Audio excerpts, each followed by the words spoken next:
Imbis na wikang Filipino, tanging English na raw ang mas gustong ituro ng ilang mga magulang sa kanilang mga anak.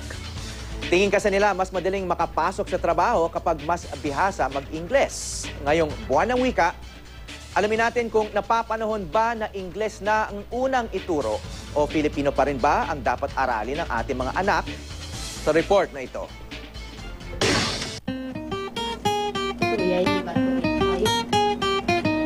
Ako po, si Dan Strand. Ako po ay 5 taong gulang. Daddy ko po nasa Swedish. Ang mami ko po, Pilipino. Hindi man siya kayumanggi at mas matangkad sa kanyang mga kaedad, batid naman na talagang pusong Pinoy si John Lee Strand dahil sa kanyang galing sa pagsasalita ng wikang Filipino. Bukod sa Filipino, magaling rin siya magsalita ng Ingles at inaaral na rin ang wikang Swedish. Gusto ng father niya para din daw po matuto siya paglaki niya, hindi niya makalimutan kung saan siya lumaki at para if ever man na meron siyang friend na Tagalog na hindi medyo marunong sa English, makaka-communicate siya ng maayos.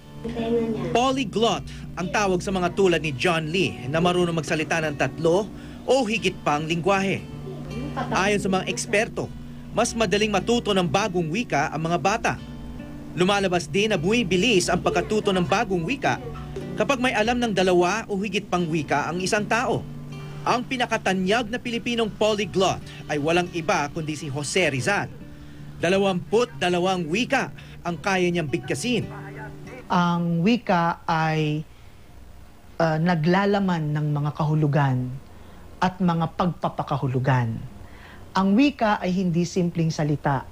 Siya ay anuman na umiiral sa ating kapaligiran, mga tunog at kung ano paman na binigyan natin ng kahulugan. Ang mga bata kasi para siyang sponge, napakadali nilang mag-absorb ng mga wika. Pero ang kakayahang ito ng mga bata at mga benepisyo nito, tila hindi daw batid ng ilang magulang. Ang uso na raw kasi ngayon ang pagiging bihasa ng bata sa Ingles lamang. Sa pag-aaral na inilathala sa English as a Second Language Journal o ESL Journal noong 2009, lumalabas na mas positibo ang pananaw ng ilang Pilipino sa wikang Ingles kaysa Filipino. Dahil mas pinipili raw ito ng mga employer. Hangad din nilang mga ibang bansa ang kanilang mga anak.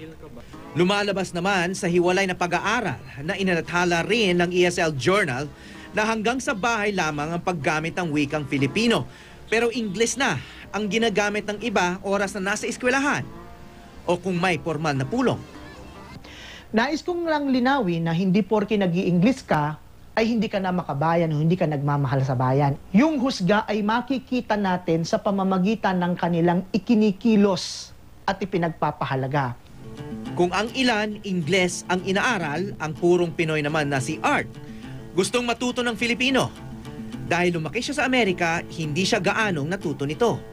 Anya, hindi raw totoo na mas angat ang wikang Ingles kung magnenegosyo rito. They've told me when I speak to clients, I need to be not as direct, but a little bit more empathetic.